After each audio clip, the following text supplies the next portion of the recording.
ତମେ ଭୂତ ପ୍ରେତଙ୍କର ନାଁ ତ ନିଶ୍ଚୟ ଶୁଣିଥିବ, ହେଲେ ଏମିତି ଗୋଟେ ଏଣ୍ଟିଟିର ନାଁ ଶୁଣିଛ ଯାହାର ନାଁ କର୍ଣ୍ଣ ପିଶାଚିନୀ? କର୍ଣ୍ଣ ପିଶାଚିନୀ କାହିଁକି ମୁଁ କହୁଛି, ସେ କର୍ଣ୍ଣ ପିଶାଚିନୀ ଯିଏ, ସିଏ ପ୍ରେଗନେଣ୍ଟ ଥିବା ଅବସ୍ଥାରେ ଯିଏ ବି ମରିଯାଏ ସିଏ ହେଇଥାଏ କର୍ଣ୍ଣ ପିଶାଚିନୀ। ଆଉ ସିଏ ଏତେ ଭୟଙ୍କର ଆତ୍ମା, ତାର ସାମ୍ନା ଯିଏ ବି କରେ ସେ କେବେ ହେଲେ ବଞ୍ଚିକି ଫେରିବନି। କାହିଁକି ନା କର୍ଣ୍ଣ ପିଶାଚିନୀ ଆତ୍ମା ସିଏ କେବେ ଚାହିଁବନି କି ମୋ ଏରିଆକୁ ଆଉ କୌଣସି ଲୋକ ଆସନ୍ତୁ। ଆଉ ସିଏ ଏତେ ଭୟଙ୍କର, ତାହାର ସାମ୍ନା ଯିଏ ବି କରିଛି ସିଏ ତା ଜୀବନ କାଳ ଭିତରେ ଏ ଘଟଣାକୁ ଭୁଲି ପାରିବନି। ନମସ୍କାର ଦର୍ଶକ ବନ୍ଧୁ, ମୁଁ ରାଜେଶ, ଆପଣମାନେ ଦେଖୁଛନ୍ତି ରିଏଲ୍ ଭୂତ କାହାଣୀ। ତ ସାଙ୍ଗମାନେ, ପୂର୍ବରୁ ଅପଲୋଡ଼ ଥିବା ମୋ ଭିଡ଼ିଓକୁ ଯେଉଁମାନେ ବି ଲାଇକ୍ କରିଛନ୍ତି ଆଉ ଭିଡ଼ିଓକୁ କମେଣ୍ଟ କରିଛନ୍ତି, ସେମାନଙ୍କୁ ମୋର ଖାସ୍ କରିକି ମୋ ହୃଦୟରୁ ବହୁତ ବହୁତ ଧନ୍ୟବାଦ।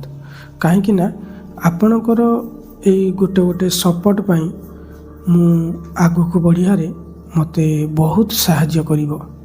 ଆଉ ଆପଣମାନେ ମୋତେ ଏମିତି ଭଲ ପାଇବା ଦେଉଥିବାରୁ ମୁଁ ଚେଷ୍ଟା କରିବି ଆପଣମାନଙ୍କ ପାଇଁ ଆଗକୁ ଆହୁରି ଭଲ ଭଲ ଷ୍ଟୋରି ମୁଁ ଯେମିତି ହେଲେ ଆଣିକି ଆସିବି। ତାହେଲେ ଚାଲନ୍ତୁ ଆଜିର ଏଇ କାହାଣୀଟି, କର୍ଣ୍ଣ ପିଶାଚିନୀର କାହାଣୀଟି ଚାଲନ୍ତୁ ଆରମ୍ଭ କରିବା। ତା ଆଗରୁ ଆପଣମାନେ ଯଦି ମୋ ଚ୍ୟାନେଲକୁ ନୂଆ ଆସିଥିବେ ତାହେଲେ ମୋର ଗୋଟିଏ ରିକ୍ୱେଷ୍ଟ କି ଆପଣମାନେ ମୋ ଚ୍ୟାନେଲକୁ ସବସ୍କ୍ରାଇବ୍ କରିଦିଅନ୍ତୁ। ତାହେଲେ ଚାଲନ୍ତୁ ଆଉ ଡେରି ନକରି ଡାଇରେକ୍ଟ କାହାଣୀ ଆଡ଼କୁ ଯିବା।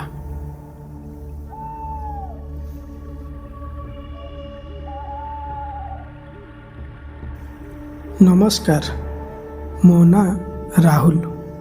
ମୁଁ ଜଣେ ଟ୍ରକ୍ ଡ୍ରାଇଭର। ଆଉ ମୋର ଯିଏ ହେଲ୍ପର ଥିଲେ ତାଙ୍କ ନାଁ ଥିଲା ପଙ୍କଜ। ଆମେ ଦୁଇ ଜଣ ବହୁତ ଭଲ ସାଙ୍ଗ ଥିଲୁ। କାହିଁକି ନା ଆମ ଦୁଇ ଜଣଙ୍କର ଘର ଗୋଟାଏ ଗାଁରେ ହିଁ ଥାଏ। ସେଥିପାଇଁ ଆମେ ଦୁଇ ଜଣ ବହୁତ ଭଲ ସାଙ୍ଗ ଥିଲୁ। କିନ୍ତୁ ଆମେ ସବୁବେଳେ ରାତି ସମୟରେ ଭଡ଼ା ରଖିଥାଉ। ଆଉ ରାତି ସମୟରେ ଆମେ ଦୂର ଦୂର ବାଟ ଆମ ଟ୍ରକ୍ ନେଇକି ଆମେ ଯିବା ଆସିବା କରାଉ। କିନ୍ତୁ ଯେତେବେଳେ ଆମେ ଗାଁକୁ ଫେରାଉ ସେତେବେଳେ ଆମ ଟ୍ରକ୍ ଆମେ ଆମ ଘର ପାଖକୁ ନେଇପାରୁନଥିଲୁ। କାହିଁକି ନା ଆମ ଗାଁରେ ଏତେ ଜାଗା ନଥିଲା କି ଆମେ ଆମ ଟ୍ରକ୍କୁ ଆମ ଦୁଆରକୁ ନେଇପାରିବୁ। ସେଥିପାଇଁ ଆମେ ଦୁଇ ଜଣ ସବୁବେଳେ ଆମ ଗାଁ ମୁଣ୍ଡରେ ଥିବା ଗୋଟେ ମଶାଣି ପାଖରେ ଆମ ଗାଡ଼ିକୁ ସେଇଠି ରଖୁ। ଏମିତି ସବୁଦିନ, ମାନେ ଯେତେବେଳେ ବି ଆମେ ଗାଁକୁ ଫେରିବୁ ଆମ ଗାଡ଼ି ନେଇକି, ସବୁବେଳେ ଆମେ ସେଇ ମଶାଣି ପାଖରେ ହିଁ ଆମ ଗାଡ଼ିକି ରଖିକି ଆମେ ଘରକୁ ଆସୁ। କିନ୍ତୁ ଏମିତି ଗୋଟେ ଦିନ ଆମେ ଗୋଟେ ଭଡ଼ାରେ ଯାଇଥାଉ, ଯାହାକି 4-5 ଦିନ ପରେ ଆମେ ଘରକୁ ଫେରିଥାଉ। ଆଉ ଯେତେବେଳେ ଆମେ ଫେରିଲୁ ଆମ ଟ୍ରକ୍ ଗାଡ଼ିଟିକୁ ସେଇ ମଶାଣି ପାଖରେ ହିଁ ରଖିଲୁ। ଆଉ ଯେତେବେଳେ ଆମେ ରଖିଦେଇକି ପଙ୍କଜର ମୋର ଯେତେବେଳେ ଘରକୁ ଆସିବା ପାଇଁ ବାହାରିଥିଲୁ, ସେତେବେଳେ ଆମ ଟ୍ରକ୍ ପଛପଟ ଡାଲାକୁ କେହି ଜଣେ ଟେକା ମାଇଲା। ଯେତେବେଳେ ଟେକା ଶବ୍ଦ ହେଲା ସେତେବେଳେ ଆମେ ଦୁଇ ଜଣ ଟିକେ ଚମକି ପଡ଼ିଥାଉ। କାହିଁକି ନା ଆମେ ସବୁବେଳେ ସେଇ ମଶାଣି ପାଖରେ ହିଁ ଆମ ଗାଡ଼ି ରଖିଥାଉ। କିନ୍ତୁ ଆଜି କାହିଁକି କେଜାଣି କେହି ତ ଜଣେ ଆମ ଟ୍ରକ୍କୁ ପଛପଟ ଡାଲାକୁ ଟେକା ମାରିଛି। ଆମେ ଏମିତି ଭାବିକି ଆମେ ତୁରନ୍ତ ଗାଡ଼ି ପଛପଟକୁ ଗଲୁ କି ସେ କିଏ ଆମ ଗାଡ଼ିକୁ ଏମିତି ଟେକା ମାଇଲା। ସେତେବେଳେ ଆମେ ଯାଇକି ଚାରିଆଡ଼େ ବୁଲିକି ଦେଖିଲୁ, କିନ୍ତୁ କେହି ସେଠି ନଥିଲେ। ସେତେବେଳେ ଆମେ ଭାବିଲୁ କି ଆମ ସାଙ୍ଗରେ କେହି ମଜାକ କରୁଛି ବୋଧେ। ଏମିତି ଭାବିକି ଆମେ ପୁଣି ଘରକୁ ଚାଲି ଆସିଲୁ। ଆଉ ଆମେ ଯେତେବେଳେ ଘରେ ଆସିକି ପହଞ୍ଚିଲୁ ସେତେବେଳେ ଆମ ଘର ଲୋକ ଆମକୁ ଯାହା କହିଲେ ଆମ ପାଦ ତଳୁ ମାଟି ଖସିଗଲା। କାହିଁକି ନା ଆମ ଘର ଲୋକ ଆମକୁ ସେଇ ସମୟରେ ଜଣାଇଲେ କି ଆମ ଗାଁର ଜଣେ ସ୍ତ୍ରୀ ଲୋକ ଯାହାର ନାଁ ରାନୀ ଅପା, ସିଏ ପ୍ରେଗନେଣ୍ଟ ଥିଲା ଅବସ୍ଥାରେ ତାଙ୍କର ମୃତ୍ୟୁ ହୋଇଯାଇଛି। କାହିଁକି ନା ସିଏ ଆଉ କିଛି ଦିନ ପରେ ସିଏ ତାଙ୍କ ଛୁଆକୁ ଜନ୍ମ ଦେଇଥାନ୍ତେ, କିନ୍ତୁ ଏମିତି ଅବସ୍ଥାରେ କିଛି କାରଣ ସକାଶୁ ସିଏ ସେଦିନ ମରିସାରିଥିଲେ। ଆଉ ସିଏ ମରିବାର 3 ଦିନ ହୋଇସାରିଥିଲା। ଆଉ ଆମେ ଯେଉଁ ମଶାଣି ପାଖରେ ଆମ ଟ୍ରକକୁ ରଖିକି ଆସିଥିଲୁ ସେହି ମଶାଣିରେ ରାନୀ ଅପାକୁ ତାଙ୍କ ଘର ଲୋକ ସେଇଠି ତାକୁ ପୋଡ଼ିଥିଲେ। ତ ସାଙ୍ଗମାନେ, ଏକଥା ଯେତେବେଳେ ଆମେ ଘର ଲୋକଙ୍କଠୁ ଏକଥା ଶୁଣିଲୁ ସେତେବେଳେ ଆମକୁ କାହିଁକି କେଜାଣି ଟିକେ ଡର ମଧ୍ୟ ଲାଗିଥିଲା। ଆଉ ଏବେ ଯେଉଁ ଆମେ ଗାଡ଼ି ରଖିକି ଘରକୁ ଆସିଲୁ, ଆଉ ଆମ ଗାଡ଼ିକି ଯିଏ ଟେକା ମାରିଥିଲା ଆମେ ମନେ ମନେ ଭାବୁଥାଉ କି ସିଏ ରାନୀ ଅପାର ଆତ୍ମା ନୁହେଁ ତ। ଆମେ ଏମିତିକା ସେଦିନ ରାତିରେ ଭାବୁଥାଉ, କିନ୍ତୁ ଆମ ସାଙ୍ଗରେ ଟିକେ ପୂର୍ବରୁ ଯାହା ସେଠି ମଶାଣି ପାଖରେ ଘଟିଗଲା ଏ ବିଷୟରେ ଆମେ କିଛି ଘର ଲୋକଙ୍କୁ ଏ କଥା କହିନଥିଲୁ। କାହିଁକି ନା ଟିକେ ପୂର୍ବରୁ ଆମ ଗାଡ଼ିକୁ ଯିଏ ଟେକା ମାରିଥିଲା ସିଏ କ'ଣ ସେଇ ରାନୀ ଅପା ଥିଲା? ଆମେ ଏମିତି ମନେ ମନେ ଭାବୁଥାଉ।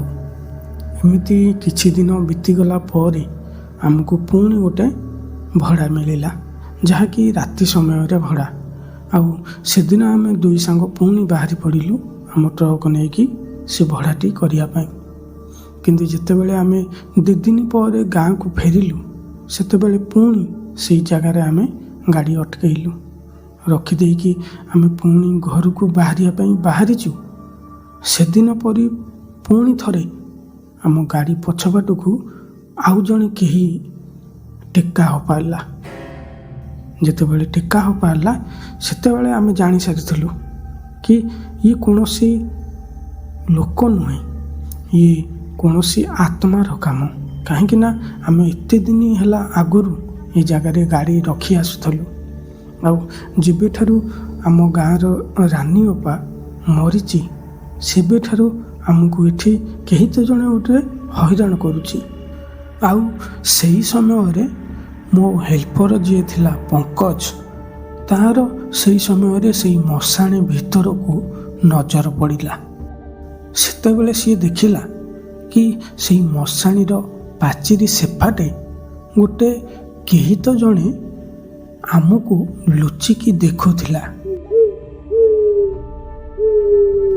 ଆଉ ସିଏ ଯେତେବେଳେ ସେ ଲୋକକୁ ଦେଖିଲା ସେତେବେଳେ ସିଏ ସଙ୍ଗେ ସଙ୍ଗେ ମୋତେ କହିଲା। ଆଉ ମୁଁ ମଧ୍ୟ ଯେତେବେଳେ ସେ ଆଡ଼ିକି ନଜର ପକେଇଲି ସେତେବେଳେ ମୁଁ ଦେଖିଲି କି ସେ ପାଚେରୀ ସେପାଟେ ଗୋଟେ ସ୍ତ୍ରୀ ଲୋକ ଛିଡ଼ା ହେଇଛି, କିନ୍ତୁ ତା ମୁହଁ ଆମକୁ ଠିକ୍ ସେ ଦେଖାଯାଉନଥିଲା। ଆଉ ତାର ଖାଲି ମୁଣ୍ଡ ହିଁ ଦେଖାଯାଉଥିଲା। ଆଉ ସିଏ ଆମ 2 ଜଣଙ୍କୁ ଗୋଟାଏ ଲୟରେ ଅନାଇଥାଏ। ଆଉ ସେହି ସମୟରେ ମୁଁ ତୁରନ୍ତ ପଙ୍କଜକୁ କହିଲି କି ଆମ ଗାଡ଼ି ଭିତରେ ଗୋଟେ ଟର୍ଚ୍ଚ ଥାଏ।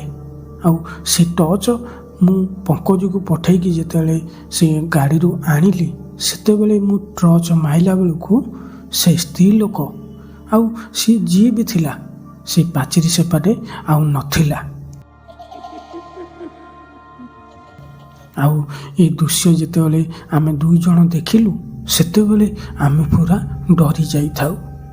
ଆମେ ତୁରନ୍ତ ସେହି ସମୟରେ ଘରକୁ ଚାଲି ଆସିଲୁ। ଆଉ ଘରକୁ ଆସିଲା ପରେ ଏ ଘଟଣା ବିଷୟରେ ସବୁ ଆମେ ଘର ଲୋକଙ୍କୁ ଜଣାଇଥିଲୁ।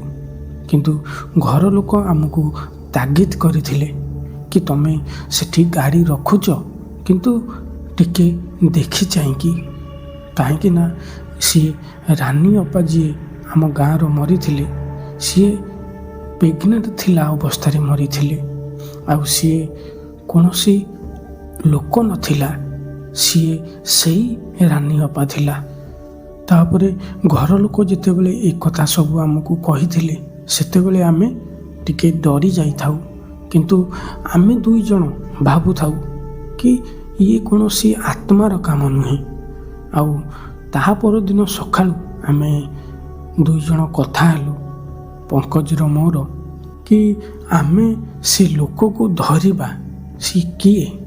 ଆମେ ଏମିତି ଭାବିକି ସେଦିନ ରାତି ସମୟରେ, ମାନେ 8ଟା ସମୟ ହେବ, ଆମେ ଦୁଇ ଜଣ ଆମ ଟ୍ରକରେ ଲୁଚିକି ବସିଥାଉ। ଆଉ ସେତେବେଳକୁ 1-2 ଘଣ୍ଟା ବିତିଗଲାଣି, କିନ୍ତୁ କେହି କୁଆଡ଼େ ଦେଖାଯାଉନାହାନ୍ତି। ଆଉ ଗାଡ଼ିକୁ କେହି ମଧ୍ୟ ଟେକା ବି ମାରୁନାହାନ୍ତି। ଆଉ ସେତେବେଳେ ଆମେ ମନେ ମନେ ଭାବୁଥାଉ କି ଆମେ ଚାଲେ ଘରକୁ ଚାଲିଯିବା। କିନ୍ତୁ ଯେତେବେଳେ ଆମେ ଘରକୁ ବାହାରିଥାଉ, ଗାଡ଼ିରୁ ଓହ୍ଲେଇକି ଆସୁଥାଉ, ସେତେବେଳେ ମଶାଣି ଭିତରୁ ଗୋଟେ ସ୍ତ୍ରୀ ଲୋକର ହସିବାର ଶବ୍ଦ ହେଲା। ଆଉ ସେ ଶବ୍ଦ ଶୁଣିକି ଆମେ ତୁରନ୍ତ ଆମ ଟ୍ରକକୁ ଚଢ଼ିକି ଯାଇକି ବସି ପଡ଼ିଲୁ। ଆଉ ସେତେବେଳେ ଆମେ ଲୁଚିକି ସେଇ ମଶାଣି ଭିତରକୁ ଅନେଇ ଥାଉ, କିନ୍ତୁ ସେଇ ମଶାଣି ଭିତରେ ଗୋଟେ ଲିମ୍ବ ଗଛ ଥାଏ। ଆଉ ସେଇ ଲିମ୍ବ ଗଛ ଉପରେ ସେଇ ବସିଥାଏ, କିନ୍ତୁ ତାକୁ ଆମେ ଦୁଇ ଜଣ ଦେଖିନଥାଉ। କିଛି ସମୟ ପରେ ମୋର ନଜର ପଡ଼ିଥିଲା ତାରି ଉପରେ। ଆଉ ମୁଁ ଯେତେବେଳେ ତାକୁ ଦେଖିଲି, ସେତେବେଳେ ସେ ସ୍ତ୍ରୀ ଲୋକ, ସିଏ ଆମକୁ ସେମିତି ଗୋଟେ ଲୟରେ ଅନାଇଥାଏ। ଆଉ ସିଏ ଏତେ ଭୟଙ୍କର ଦେଖାଯାଉଥିଲା, ତାକୁ ଯିଏ ବି ସେଠି ଦେଖିବ ସିଏ ଭୟରେ ପୁରା ଥରି ଉଠିବ। ଆଉ ସିଏ ଆମକୁ ସେମିତି ଗୋଟେ ଲୟରେ ଅନାଇଥାଏ, ଆଉ ଟିକେ ମୁରିକି ହସୁଥାଏ। ଆଉ ସେହି ସମୟରେ ମୁଁ ପଙ୍କଜକୁ ମଧ୍ୟ କହିଥିଲି କି ଦେଖ, ସେ ଗଛ ଉପରେ କିଏ ବସିଛି। ସେତେବେଳେ ପଙ୍କଜ ମଧ୍ୟ ଦେଖିଥିଲା। ଆଉ ପଙ୍କଜ ଯେତେବେଳେ ଦେଖିଲା, ସେ କହିଥିଲା କି ଭାଇ, ଏଠୁ ଚାଲ, ଆମେ ଜଲ୍ଦି ଫେରିଯିବା। ଆଉ ଗୋଟେ ଦିନ ବି ଏ ଜାଗାରେ ଆମେ ଗାଡ଼ି ଆମର ରଖିବାନି। କାଲି ସକାଳ ପାଇଲା ପରେ ଏ ଜାଗାରୁ ଆମେ ଆମ ଗାଡ଼ିକୁ ଅନ୍ୟ ଜାଗାକୁ ନେଇଯିବା। ଆଉ ଏବେ ଚାଲ ଘରକୁ ଚାଲିଯିବା। ସେତେବେଳେ ଆମେ ତୁରନ୍ତ ଆମ ଘରକୁ ଚାଲି ଆସିଥିଲୁ। ଆଉ ସେବେଠାରୁ ଆମ ଗାଁ ମଶାଣିରେ ରାତି ହେଲା ମାନେ କେହି ତ ଜଣେ ହସୁଥାଏ।